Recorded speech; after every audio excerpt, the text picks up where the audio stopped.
Welcome to the HCI family of podcasts. We're your source for personal, professional, and organizational growth and development.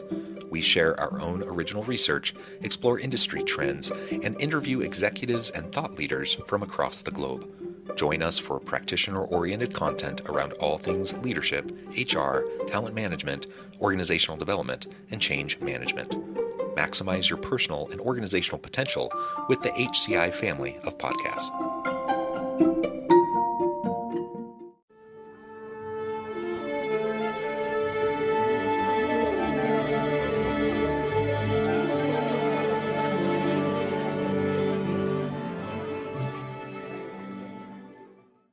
Teri Beckman, welcome to the conversation today. Thank you, John. It's great to be here. It is a pleasure to be with you. You're joining us from North Carolina. I'm south of Salt Lake City in Utah. And today we're going to be talking about reconciling the CEO's capacity dilemma. I'm super excited about unpacking that with you and exploring what this means, both in a traditional corporate setting, but also within the nonprofit sector. And as we get started, I wanted to share Teri's bio with everybody. Teri Beckman and her experienced team at Heigl help mission-driven leaders increase revenue and community impact by an average of 50% within 12 months of working together. Teri has worked in business and organizational development for over 30 years, including 5 years as an executive director. She understands leadership challenges and has been a strategic advisor and consultant to executive directors and CEOs throughout the United States as they grew their organizations, teams, and boards of directors. And that's just a snapshot of Teri and all the cool things you do, Teri. But anything else you would like to highlight by way of your background or personal context before we dive on further? Well, I would say the other thing that is a thread through a lot of my work is my background in Buddhist psychology, and that frames a lot of the work that we do. I've found over the years that Eastern philosophy and in particular Buddhism has an incredible understanding of the mind. And we in the West are kind of catching up to that now, which is very cool. And it's just really cool too to see how like the latest in neuroscience aligns exactly with, teachings that are 2,000 years old.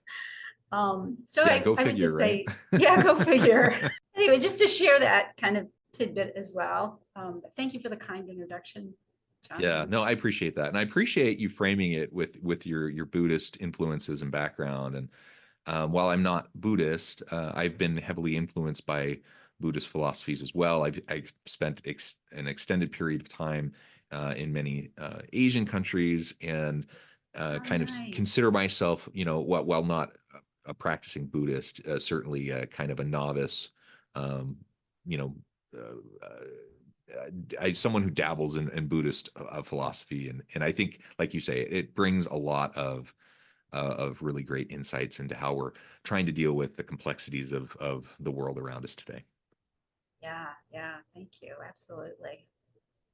Well, let's start by talking about this CEO capacity dilemma. Can you explain what you mean by that? Sure.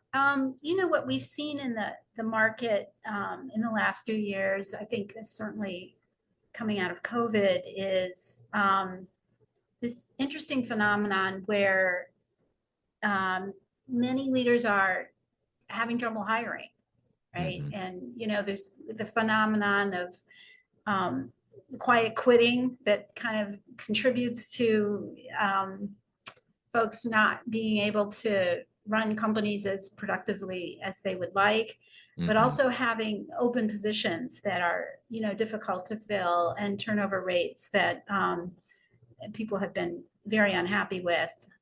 It seems to be stabilizing some, I think, with incomes, with, basically salaries increasing in the last year or so. We're seeing a little bit less vacancies, which is really great. But I know in certain areas, especially with frontline workers, it's still really, really a challenge to fill those positions in certain industries. And the turnover rate still continues to be higher than folks would like. And so we have that going on, right, which you would call probably undercapacity, folks operating at undercapacity. And then you have the workforce that is there and engaged, and many of them feeling like they're really at overcapacity, right? And they're linked. And we see that in data where people are talking about, very high percentages of folks that quit are referencing burnout, and just looking for something else, looking for more work-life balance. So it's this sort of interesting contradiction of living with both overcapacity and undercapacity at the same time within organizations. Yeah, the over under element and the burnout piece, I think it's really important to highlight really the challenges that we're facing within organizations. And oftentimes we do talk about the burnout that general kind of line level people are experiencing, even middle managers, et cetera.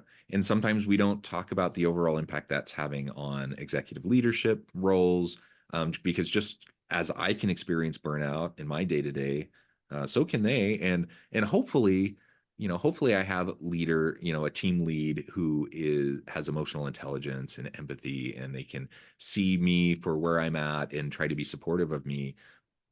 But do they always have that person that they report to, that also provides that kind of support? And I think often not. And so there's this heavy burden from a burnout perspective that's placed on leaders. I like to give people the benefit of the doubt and assume that people have the best of intentions. And yet a lot of times leaders who I think have good intentions simply don't have the capacity to do what's expected in this new age of leadership. Maybe they don't have the bandwidth, certainly, but also the skill sets needed that are different today to be an effective leader versus, maybe how someone could have been successful 20 years ago. So, I think all of this kind of feeds into what you're talking about. Yeah, absolutely. I think organizations are just infinitely more complex in this new age. And we talk often about the, kind of the pyramid where, the CEO is at the top and has the vision and kind of is able to just tell people what to do if they want to keep their jobs and do it, right? It just doesn't work very well anymore, I think in a culture where we're highly interconnected, intergenerational, lots of ways to make money on the side, right? Or even full time. Just people have so many more options. That model is from kind of the industrial age. It's just not meant really for today's workforce. But then it leaves open this question of how do we develop like truly collaborative leadership models where people's voices can be heard in a way that's productive and unleashes the best in everyone. And it's it requires an entirely different set of skills for sure. You've touched on this already, but what do you see this contradiction costing, this undercapacity, operating under capacity and employees operating over capacity? What is this really costing businesses in practical terms? Both, I suppose, both from the business perspective, kind of the bottom line, but also the human perspective. Yeah, that's a great question, Jonathan. I would say it's very expensive, honestly. We work a lot with mission-driven organizations, and for example, we've had clients where they simply couldn't hire enough early childhood development teachers, right? And so whole classrooms then, there's a teacher-student ratio. If you can't hire the teachers, there's not enough adults in the room, you can't have the classroom, essentially. So like things just, and that's a huge revenue loss for the organization, right? Like they actually have the funding to be able to have multiple classrooms, and they literally can't do it because they don't have the workers in place. So for organizations like that, it's a real bottom line thing. There's a real loss of productivity and revenue that happens because of that. And I think then on the human side, just the cost of burnout is really high. And it's, stress is we know is very connected to both our mental and physical health. And so this can be seen, this can be seen in all kinds of ways, right? Through higher use of medical facilities and insurance rates. I mean, if you want to again, get right back down to the bottom line, but on a human level, right? We don't want our team members sick. We don't want our team members burning out and stressed, not being able to sleep at night, being preoccupied, being distracted at work. All of that has an effect on productivity, and it also spreads, right? It's, if somebody's unhappy at work, it affects their teammates for sure, right? It's a drag. It's literally a drag on the organization. And, it's also just it's in a way a loss of a human life, at least in those moments, which is, a tragedy unto itself that I think it really is unnecessary. It's possible to organize ourselves, I think, in a different way. Yeah, I absolutely agree. And I think I agree that both the business cost, like the bottom line cost is high, the human cost is high. And so we do need to organize ourselves in a different way. What do you see that looking like? Because like you said, certainly loss of productivity from burnout, absenteeism goes up from burnout, quality usually goes down from burnout, etc. Like we could list so many different things that are direct byproducts that come from burnout that negatively impact the organization, certainly impact the people within the organization. As I've experienced burnout at various times in my career, I also just note, I'm someone, not to toot my own horn too much, but I think I'm a highly productive person. I think I collaborate well. I think I have an innovative entrepreneurial mindset. Like I think there's a lot I bring to the table. And once I hit that burnout stage, guess what? I'm dialing down big time because what's the point anymore? Like I'm kind of fed up. I'm frustrated. I don't see any reason to continue pushing to the level that I had pushed previously. And that can be a loss to me, but it's particularly a loss to the organization, and it's a loss to the other people that I work with. Yeah, definitely. So what do you see as some of those things that organizations can do to reorganize around this idea of addressing this capacity dilemma so that we help to reduce burnout, so we keep people activated, engaged, and happy in the work that they're doing, where they feel fulfilled and they can contribute in meaningful ways, in a sustainable way? Yeah, that's a huge question, right? And I wish it had a simple answer. Right. So and I just could be flippant and try to give you a simple answer, but it's not really a good use of your listeners' time, I don't think. And so I think maybe just to give folks a few ideas on a couple of different levels, right? One is, if we're talking about it kind of the organizational level, right, in terms of how we're organized and how we're working. So earlier we referenced like the pyramid, right, where sort of this top-down structure. And what we found working with our clients is that they don't necessarily need to change their organizational structure, although if we're doing kind of strategic visioning work with them, right, and they need to pivot and move in a new direction, then oftentimes we do need to look at the org chart, right? But to address this issue per se, that isn't, I'm not necessarily a fan of a flat org chart, because that creates its own problems as well.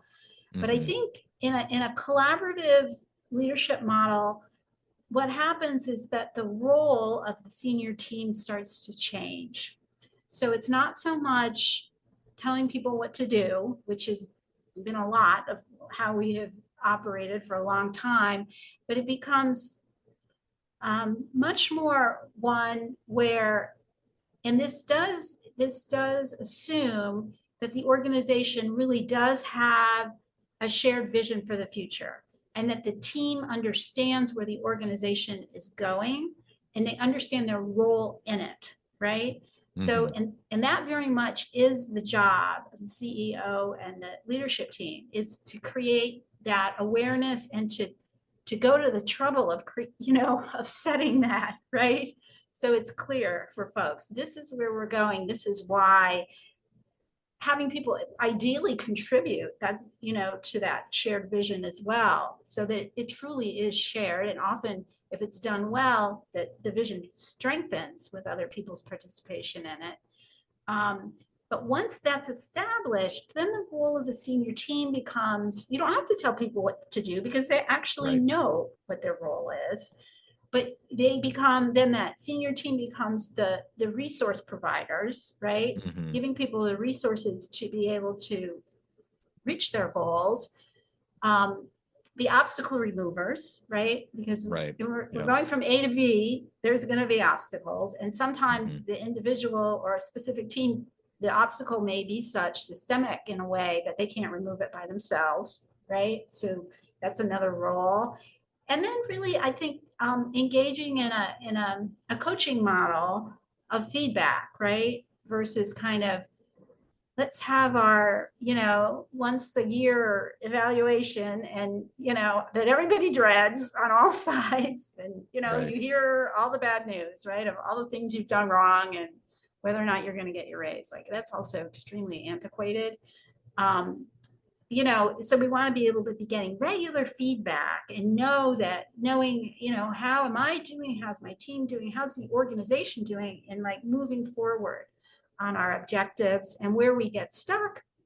And if we have personal challenges, which everyone does, Mm-hmm. that you're getting the kind of support and encouragement and accountability is what it creates, but it's really, it's support and encouragement to move through those challenges. And what I've seen is it takes about a year to shift company culture to move in that direction, right? Once you've decided you want to do this and you start to change the kind of the meeting structure and the way you're communicating with folks and your role, it takes about a year for everybody to get on board. So it's not something that happens like just because you say it's going to happen. I think so. That's kind of one level that decreases burnout, honestly, because people feel much less isolated and they understand like how their role is connected to others, and you really start to feel like you're moving there as a team and an organization versus, I'm stuck in this kind of siloed department and we're just fighting for what, we're going to do, and I'm going to do as little as possible because I don't really know how my work affects anything else, and I want to get home and see my kids at night. It just creates a different kind of participation and mindset, if that makes sense. I think the other thing for that leaders can look at on, in sort of particular sectors, right? Like if you're having a lot of turnover, say, in hiring direct service workers, for example, Mm-hmm. understanding, I think, what folks, what's really important to them in terms of the work, right? And especially for frontline staff, like what is really important to them, and then sharing what's important. This goes back to kind of the vision and the values, sharing with them what's important to the organization and what their role is in meeting kind of the vision and the goals of the organization. And then seeing like where is the Venn, right? Where can we meet that both are really accomplished? And what we've seen in helping organizations be able to reduce turnover and burnout in that way is often there are folks want growth opportunities that are not being provided, and that the employer doesn't even understand that, what growth opportunities truly are important to those employees, and making the effort to actually provide those opportunities for folks. So again, there's like a sense of belonging, a sense of being heard, a sense that there's like a future for me here, and I'm not just a cog in the wheel, turning. we love to look at really, I know you do a lot of work with human capital and really looking at the full life cycle of an employee in an organization. What does that look like from, the time you're recruiting all the way through when they're leaving, right? And how can you be strategic in really aligning individuals' needs with the organization's needs so that it's a good experience for everyone. Yeah, very well said. There were so many gems to what you just explained. Bottom line here is that we absolutely need to make sure that we're always focusing on not only the sustainability of our organization, that's important. If we don't have funding streams, if we don't have revenue, we won't continue to exist and we won't continue to operate. So we need to pay attention to the business case and the bottom line. But sometimes we allow ourselves to get distracted from the humanity involved with what we're trying to accomplish and the people involved. And the human case is just as powerful, just as strong. And I think you've done a good job of connecting the two, and how that impacts organizations and how it impacts purpose-driven leaders, leaders that want to do meaningful things and help their teams to do meaningful things as well. Teri, I know we could continue on with this conversation for quite a long time, but I also note the time and I need to let you go here in a few minutes. Before we wrap things up for today, I just wanted to give you a chance to share with the audience how they can connect with you, find out more about your work, and then give us a final word on the topic for today. Oh, yeah. Thank you, Jonathan. Well, yeah, people can find us at higol.co, HIGOL.co. And we host monthly roundtables for CEOs of mission-driven organizations, larger organizations with at least revenues over 5 million. Annually on critical topics such as this throughout the year. So they're complimentary, and it's just a wonderful way to meet leaders from across the country and walk away with, some new insights and feel refreshed after, an hour and a half or so together. So you can go to our website and learn more about that. Sign up to get an invitation to one of those. And I'm also on LinkedIn, so you can find me there. Those are probably the best ways to connect with us. Wonderful. Thank you so much, Teri. It's been a real pleasure. I encourage the audience to reach out, get connected, find out more about what Teri and her team can do for you. And as always, I hope everyone can stay healthy and safe, that you can find meaning and purpose at work each and every day. And I hope you all have a great week.